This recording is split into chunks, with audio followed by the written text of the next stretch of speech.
ഭരണവിരുദ്ധ വികാരം ഉണ്ടായിട്ടില്ലെന്ന് ഡിവൈഎഫ്ഐ. തോറ്റു തൊപ്പിയിട്ടിട്ടും ഈ ചെറുപ്പക്കാരുടെ പിണറായി ഭക്തി കാണുമ്പോ കഷ്ടം എന്നല്ലാണ്ട് എന്താ പറയാ. ശിവ ശിവ. കാരണഭൂതനെ സ്തുതിച്ചു നിന്നവർക്ക് മാത്രമേ പാർട്ടിയിൽ സ്ഥാനങ്ങളും മാനങ്ങളും കിട്ടിയിട്ടുള്ളൂ. അല്ലാത്തവർക്കൊക്കെ ഇന്നും പരിപ്പ് വടയും കട്ടൻ ചായയും മാത്രമേ ഉള്ളൂ.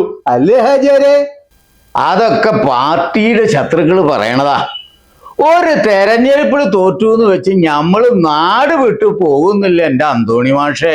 തെരഞ്ഞെടുപ്പിൽ ജയവും പരാജയവും ഒക്കെ പതിവല്ലേ, പ്രത്യേകിച്ച് ജനാധിപത്യ സമ്പ്രദായത്തില്. തോൽവിയുടെ കാരണം ആഴത്തിൽ പഠിച്ചു ഞമ്മടെ പാർട്ടി ഇവിടെ തിരിച്ചു വരും എൻ്റെ അന്തോണി മാഷേ. ബംഗാളിലെ തോൽവി നിരന്തരമായി പഠിച്ച് ഇപ്പൊ എന്താ? ഒരു പരാജയത്തിലും തളരുന്നവരല്ല ഞമ്മൾ. ഞമ്മടെ പാർട്ടിയുടെ പ്രത്യയശാസ്ത്രം തന്നെ മാനവവംശത്തിന് വലിയ പ്രതീക്ഷയാണ് നൽകുന്നത്. നിങ്ങളുടെ പാർട്ടി ഈ പ്രത്യയശാസ്ത്രങ്ങളൊക്കെ ദൂരെ കളഞ്ഞിട്ട് കാലത്രയായി. മണിയാശാന്റെ അസഹനീയമായ നാടൻ പ്രയോഗങ്ങളും ഘടകംപള്ളിയുടെ അഭ്യാസങ്ങളും ഗോവിന്ദൻ മാഷിന്റെ അപ്പൻ ചുട്ട കടുംപിടുത്തങ്ങളും ഇതൊക്കെയല്ലേ ഇപ്പൊ നിങ്ങളുടെ പ്രത്യയശാസ്ത്രങ്ങള്. കാരണഭൂതൻ പാർട്ടിക്കുണ്ടാക്കിയ ഡാമേജ് ചെറുതല്ല.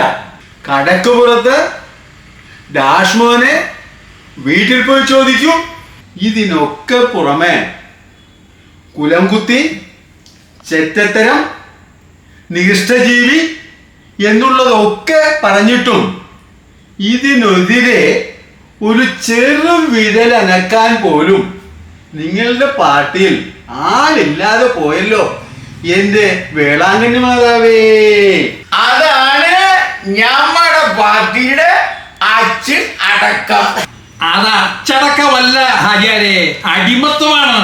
ആ അടിമത്വത്തിനെതിരെയാണ് തളിപ്പറമ്പിലെയും പയ്യന്നൂരിലെയും ആലപ്പുഴയിലും സഖാക്കൾ ആഞ്ഞടിച്ചത്. അവരാണ് യഥാർത്ഥ സഖാക്കൾ.